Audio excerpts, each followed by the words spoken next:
media lapped up what the Boulder Police Department wanted to tell us. All of us that wanted to pursue the intruder were being removed from the case.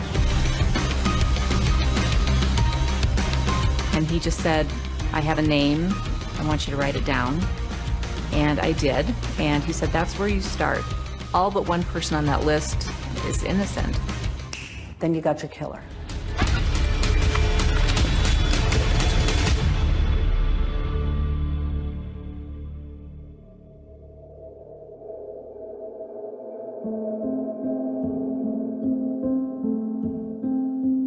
The reason I think it continues to resonate is because we just don't know what happened. She was a spark plug in our family. That's how I looked at her. She kept things alive and going. She was a ball of fire. She was always very caring and spiritual. She could stand on her head. She could hula hoop. She could rollerblade. And she just recently learned how to climb a rock wall. She was a 6-year-old girl, somebody's daughter, somebody's sister, and she was taken from us in a very violent way. I want justice for JonBenet. That's why the case endures. Until the day we die, we'll be looking for the person that murdered our daughter.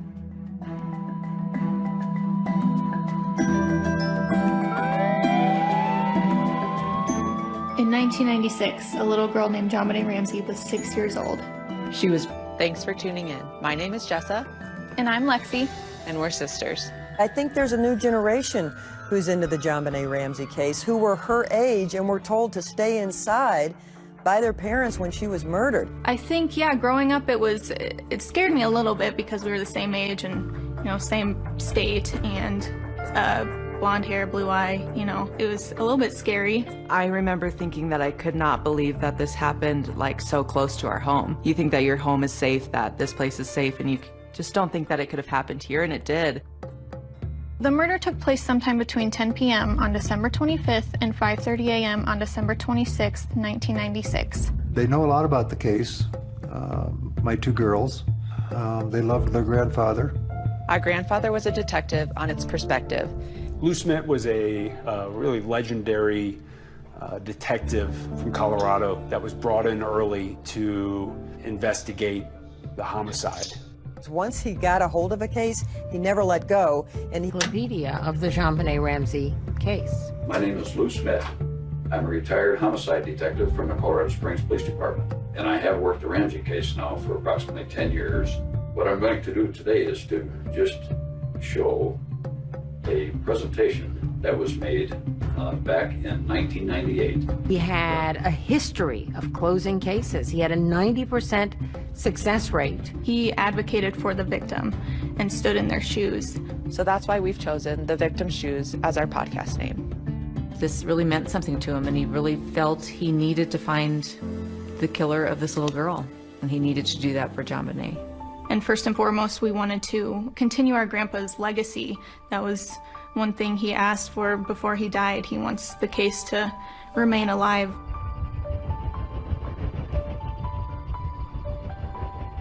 There's a saying here in Colorado that Boulder is 30 square miles of fantasy surrounded by reality.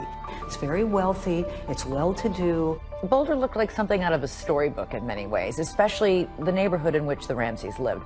John and Patsy Ramsey lived in a 6,700 square feet Tudor there on 15th Street. What I'd like to do first is to just talk a little bit about the Ramsey family. John Ramsey had interest in sailing and flying. Patsy Ramsey was the mother. John and Patsy Ramsey had 2 children together. Their firstborn was Burke, 9 years old, and JonBenet, 6.5, in kindergarten. I'm a daughter. I'm a sister. I'm a friend. I'm a wife and a mother. John used to tell people that I invested in futures, the futures of my children. That's how I usually answer my occupation. My name is John Andrew Ramsey. JonBenet's half-brother. JonBenet would go around and ask everybody how their day was and what they did, and he was just an energetic and fun kid. By all accounts, they were a happy couple. Patsy was a high society woman from Atlanta. John was a smart guy who had just been nominated or voted as Entrepreneur of the Year. Patsy Ramsey was a stylish woman. She was a former beauty queen, Miss West Virginia.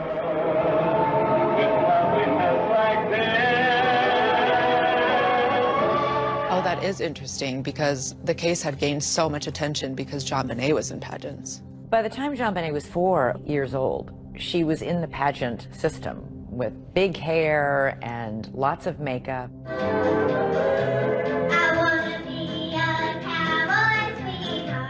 I think it starts with the video of JonBenet.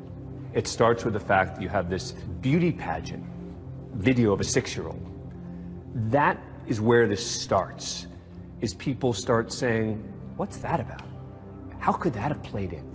I think it also touches on parents who have young kids, like, could this happen to me? I really believe that if we hadn't seen the beauty pageant photos of JonBenet Ramsey, it might have just gone. We saw the beauty pageant pictures. Hello, I'm Patsy Ramsey. This is JonBenet. She's 4, Burke is 7. Well, Christmas seemed to be kind of a crescendo for our family. It just became this moment that we all look forward to, and it's a day of peace and quiet. Christmas was Patsy's favorite time, and she really went all out. She had a Christmas tree for every room, and every tree had a theme. The windows were done with garland, the staircases had garland, there were red ribbons everywhere. Everything was about entertaining, and she loved people. She loved to make people feel good. And from all of us at our house to everyone at your house, Merry Christmas and the happiest of New Year's. There was plenty to celebrate in the Ramsey home. Patsy Ramsey had recently been declared clear of this ovarian cancer that she had battled. And that was a huge relief to come back from stage 4 cancer. Plenty to celebrate that Christmas. So on Christmas Day, the Ramsey family opened presents at their home that morning. Patsy made pancakes, JonBenet rode her bike around on the patio, and both JonBenet and Burke had friends over to play that morning. The kids went outside to play with their friends with their new presents. They were going to a friend's house for dinner that night. We were going to leave early the next morning for a trip to our summer cottage in Michigan. It was going to be the first time we'd gotten all of our family together in Michigan for kind of a post-Christmas celebration. So we came home, went to bed. JonBenet was asleep when we arrived home. We took her to bed, got Burke to bed, set the alarm, and went to sleep. The next morning, Patsy was up first. You get up, you're dressed. What happens? I went down our steps from our bedroom to the 2nd floor. Then I started walking down the spiral staircase. And as I came to the bottom of the stairs, there were 3 pages neatly laid across one of the runs of the stairway. She picked up the note and she started to read it. I just remember when I read, "We have your daughter," it just, this overwhelming fear. And then? Then I just screamed for John, screamed. We have a kidnapping. Hi, please explain to me what's going on. What's your name? Are you Patsy Ramsey? I'm the mother. Oh my God!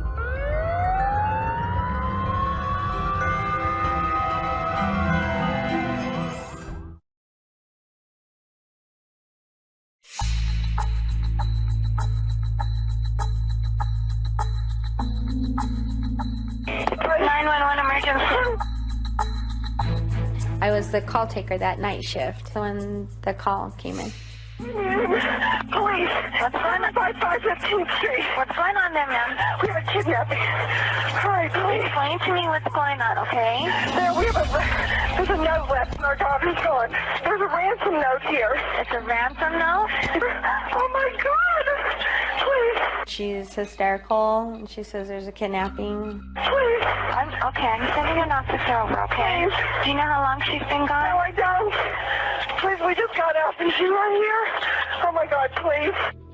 The note said, if you do anything, if police come, if FBI come, your daughter will die. You called 911. Yes, I did. I had to do something. I had to take action. And I mean, all this happened in a matter of moments. Patsy calls 911 at 5:52 a.m. and the first officer arrives at 5:55. Wow, that's fast. I know, that's really fast. More friends. She's in the hands of a madman. My phone rang. Pam, they've got her. What do you mean they've got her? They've kidnapped JonBenet. She's gone. What was the atmosphere like as you sat and waited? Well, it was awful. First of all, we didn't know whether the kidnapper was going to call that day, because the note said, "I will call you tomorrow. Get plenty of rest." I was deathly afraid that tomorrow was in fact the 27th. You lose all perception of time, of place. You've just been dealt a horrible, crushing blow. The police came in just before 6 o'clock in the morning on the 26th of December, thinking that we had a missing child. They go into this beautiful house with 18 or so rooms. And they did a cursory search of the residence, and they didn't find anything. The mistakes they made were outrageous, they were mystifying, they were mistake after mistake after mistake. The police did a terrible, terrible job securing that scene. And if you don't secure the scene, you don't get good evidence. People were streaming through that house. They were in the kitchen, they were in the living room. There were some friends of Patsy's that were helping her wipe up the kitchen. There could have been fingerprints there. You had friends that were Windexing the sink and washing dishes. And People were making toast in the kitchen. And yes, a kidnapping is a crime scene, but we were so focused on getting JonBenet back. That was the task. What we have learned is that everyone should have been sequestered into an area so that people weren't roaming around the house. And that was a mistake on my part. The reason I didn't is because these people were the Ramsey's support system. There was no information at all to indicate the family was involved at that point. It was a crime scene, and it was getting contaminated. The note was being passed around and reviewed by all of their friends. Of all of the evidence left behind, that ransom note is the most baffling. Number one, it is too damn long. A ransom says, "I have your child, I want $1 million, I'll call you later."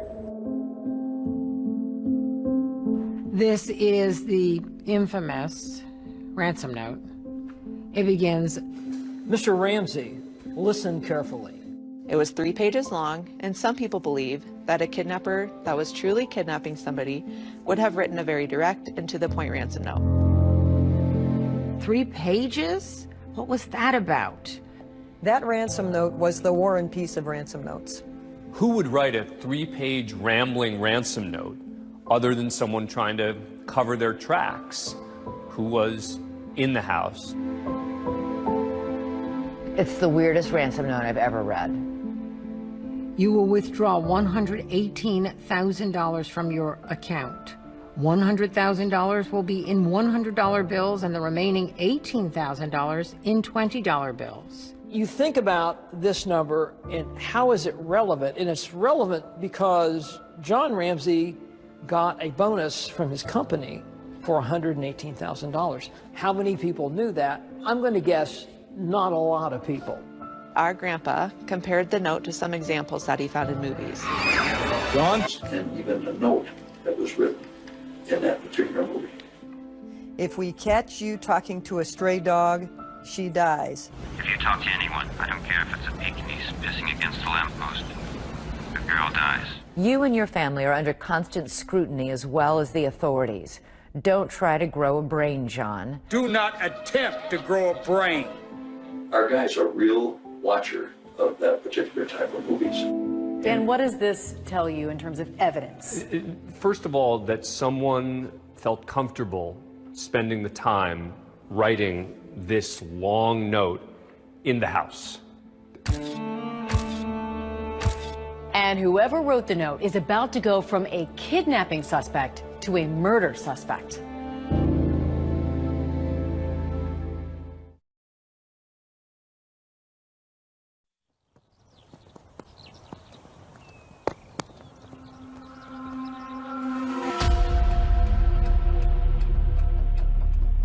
The ransom note had indicated there would be a call between 8 and 10 a.m. And the police had prepped me on how to respond on a phone call, and it's very important you hear JonBenet's voice. Police officers were leaving at 9:30 and 9:45 before that time period of the phone call had even expired. One lone detective was left on the scene. Detective Linda Arndt is left behind in the house with John and Patsy Ramsey. She didn't have extensive homicide experience managing a kidnapping and what was about to unfold. This was likely pretty overwhelming for one lone police officer. Everyone is cleared but the family friends, victim advocates, and the detective. So nobody was cleared? Yeah, that doesn't make sense to me because everyone should be cleared from the scene. The house is full of people. And so this is a crime scene that is now being destroyed piece by piece. I was praying. Linda Arndt had said to me, we're hopeful that the kidnappers will just drop JonBenet off someplace. And I kept looking out the window, clutching this cross and just imagining that she was going to come running down the street. They're waiting for a telephone call from the kidnapper. What's going to happen next?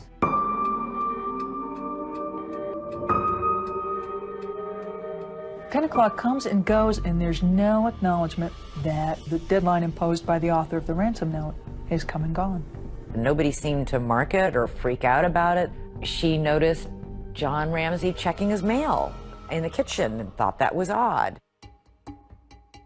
Linda Arndt tells the restless John, why don't you look around the house, see if anything is missing or looks strange. Check the house, top to bottom. Small room. I knew instantly what I'd found. I'd found my daughter. Immediately knelt down over her, felt her cheek, took the tape off immediately off her mouth. I tried to untie the cord that was around her arms. I couldn't get the knot untied. Picked her up, and I ran upstairs and laid her on the floor and still had a hope that she was alive. And I see John Ramsey carrying JonBenet up the last 3 steps from the basement. She looked like this. And John leaned down opposite, and he asked if she was dead. And I said, yes, she's dead. And as we looked at each other, I remember, and I wore a shoulder holster, tucking my gun right next to me and consciously counting, I've got 18 bullets. Why did you do that? Because I didn't know if we'd all be alive when people showed up. She clearly felt in danger. At that moment, she made it clear that she thought that John Ramsey killed his daughter and that they might kill her. It was shocking to me that she would think that. How is it that you have all these cops searching a home and nobody finds the body, but you asked John Ramsey to go look for things out of the ordinary, and he finds his daughter in a room that had never been opened by anybody in law enforcement? That's crazy. He lays her on the living room floor where just a few minutes before, friends and neighbors have been walking and, you know, bringing in fibers and whatever to contaminate the scene. And then the coup de grace. He grabs a blanket, which is full of who knows what kind of contaminants, and throws it over the body. Patsy was being kept out of the room, and I didn't want Patsy to see JonBenet laying there like that. I remember walking in and seeing her lying there in front of the Christmas tree. I knelt down over her and just laid my body on her body and my cheek against her cheek, and it was cold. And Father Raw was there. And he started saying the last rites, I believe. And I just kept saying, no, no, you know, ask God to. Ask God to raise her.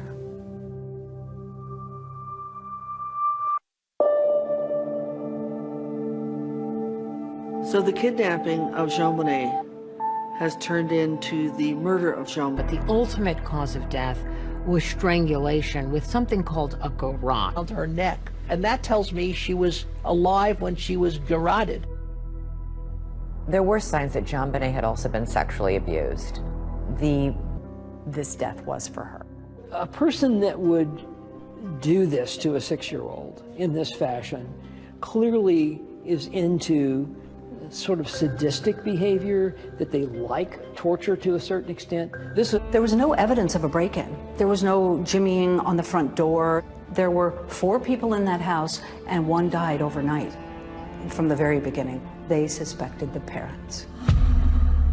Within minutes of JonBenet's body being found, this was who they were going to go after, and that's what they did. The police are thinking, we got to talk to those parents, and we got to talk to them right now before they start getting their story straight together.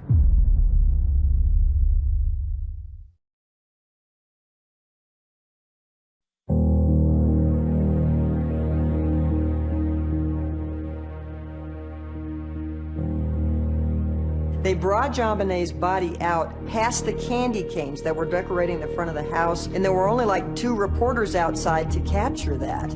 And then the storm happened.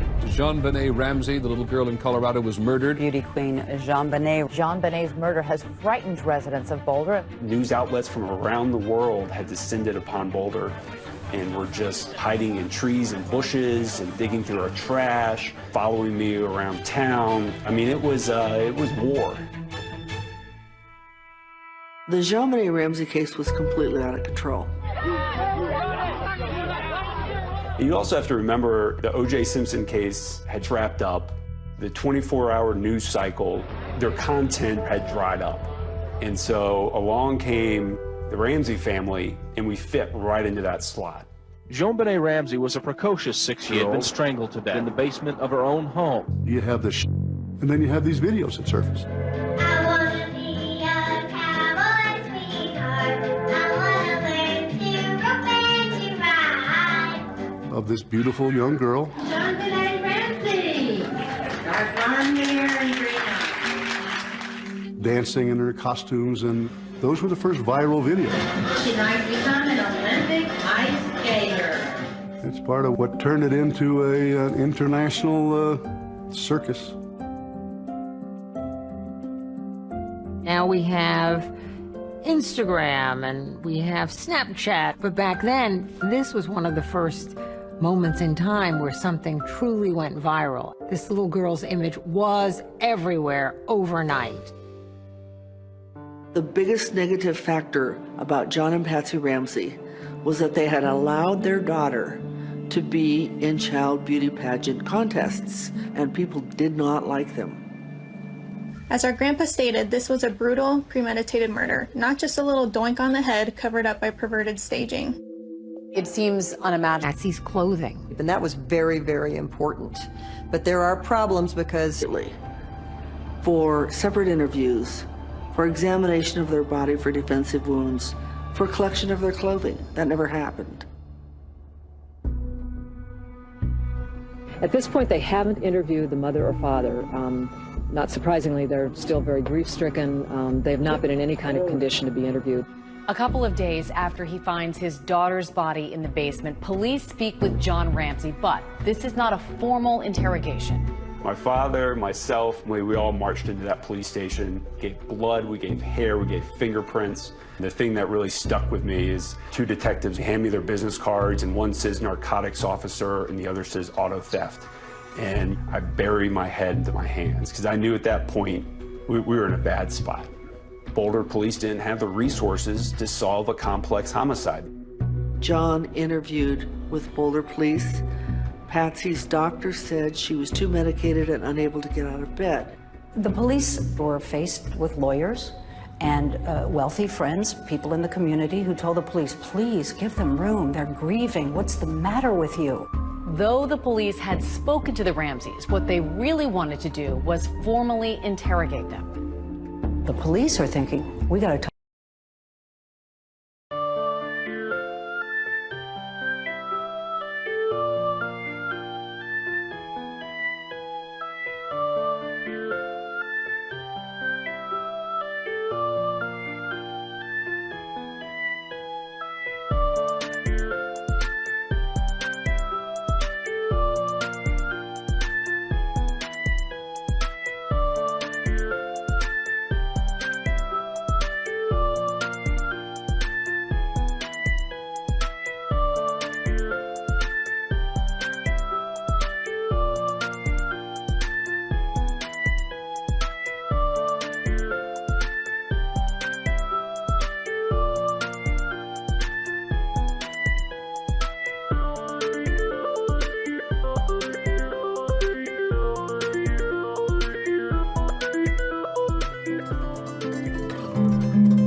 Talk to those parents, and we got to talk to them right now before they start getting their story straight together.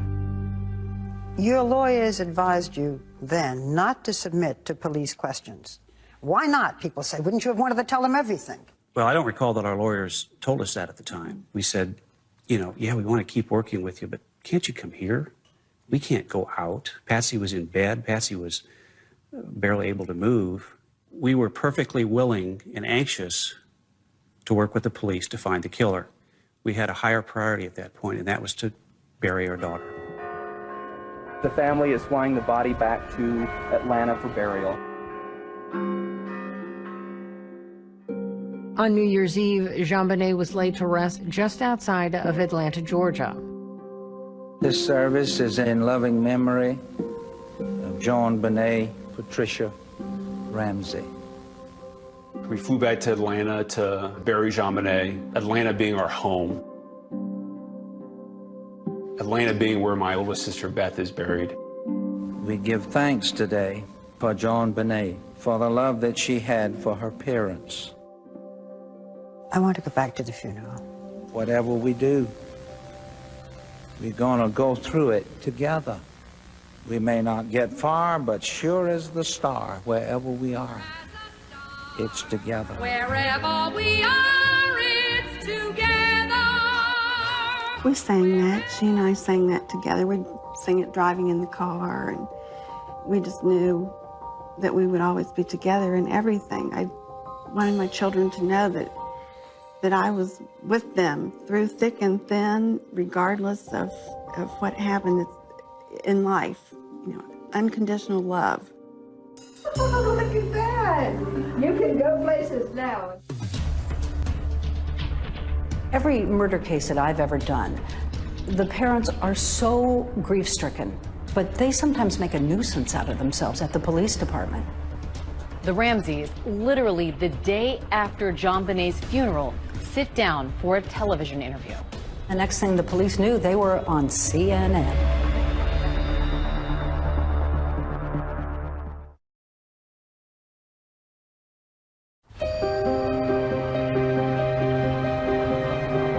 The Boulder police don't interrogate the Ramseys, but they remain the main suspects. Many people found the Ramseys' behavior peculiar, suspicious, weird, off balance, and from that thought, they must be guilty.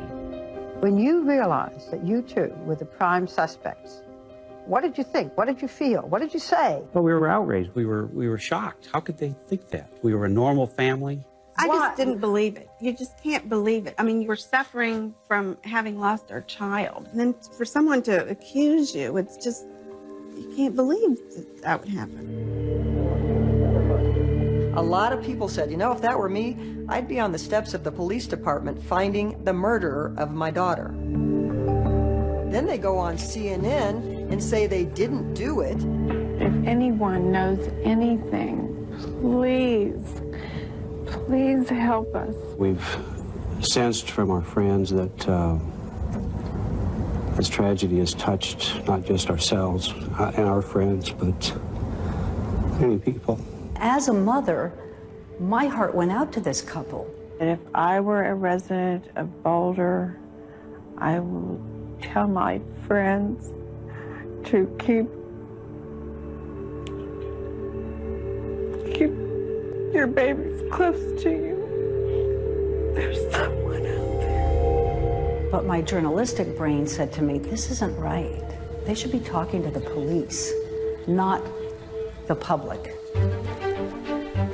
Boulder Police Department wanted to tell us about what they were doing in the JonBenet Ramsey case. For the most part, the police were very tight-lipped in this thing. They didn't tell us a lot of secrets. They didn't leak a lot of information. Other than broadly, we think the mom did it. People who believe Patsy killed their daughter believe it was over bedwetting and then staged to look like an intruder. The bedwetting theory was a big theory at the time. The bedwetting theory suggests that Patsy was angry with JonBenet and killed her because the bed was wet. I'm a cancer survivor of stage 4 cancer. When you are standing on the brink of death with a terminal illness, your priorities suddenly line up. Bedwetting is totally insignificant. I love my children. I wouldn't harm them for anything in the world. But Americans were fascinated with the possibility that the Ramseys might have done this. What happened in that house? Did she go berserk and hurt JonBenet, by accident, not on purpose certainly? Did Burke hurt her by mistake and cause her death? It was leaked by Boulder police that it was possible that Burke Ramsey's voice was on the 911 call that Patsy had made. Patsy? Patsy? The 911 operator believed that she heard an unexplained voice at the end of the 911 call. Patsy Ramsey has put the phone down, but she hasn't hung it up. And the 911 recording continues. I heard her say, okay, I've called the police, now what? And I thought, huh. And then I heard two people talking to her, and I heard a male voice respond, and then I heard a more faint voice respond. Some speculated at the time that faint voice might have been Burke, but the family denied it, saying he was asleep at the time. We asked an expert to weigh in on the call. My name is Ed Primo. I'm an audio-video forensic expert. And I was asked about what people have heard throughout the years from this 911 call. Here we go. What's your name? Are you really in there with Pepper? Oh my God! So when Patsy is speaking to the operator, we can clearly see bright yellow and orange colors. And as I zoom in to the recording here, I can see the formants. This is a visual representation of sound. The brighter the color, the louder the volume. Patsy? Patsy? The sound changes right here, the section in question where people are hearing voices. We can see some sounds, but we don't see the formants like we saw over here. So I can't rely on those being words. There's just not enough signal-to-noise ratio in order to be able to perceive what those sounds are. They could be noise, and they could be voices. I just can't, as a scientist, arrive at a reasonable conclusion. The Secret Service and the FBI also concluded that no additional conversation is audible. I think we've given way too much weight on whether or not Burke Ramsey was present when mom makes the 911 call. Abuse or neglect of their children. All the evidence shows me that up until this point, they were devoted parents. Would you get up in the middle of the night and slaughter your child? We're parents. We love our children. There's so many puzzle pieces here that just don't fit. Do you really think your daughter's murderer will be found? Yes, I do. Because the killer has never been pursued. An objective, wide investigation hasn't taken place. The parents have been focused on. That's all that's been done. It might be an unknown entity then, not one of the suspects we've all been currently talking about and dissecting. I don't think it's any of the suspects we're talking about.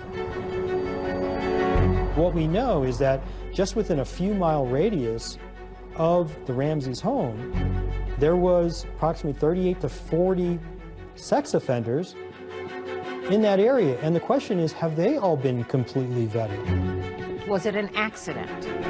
Was it intentional, premeditated?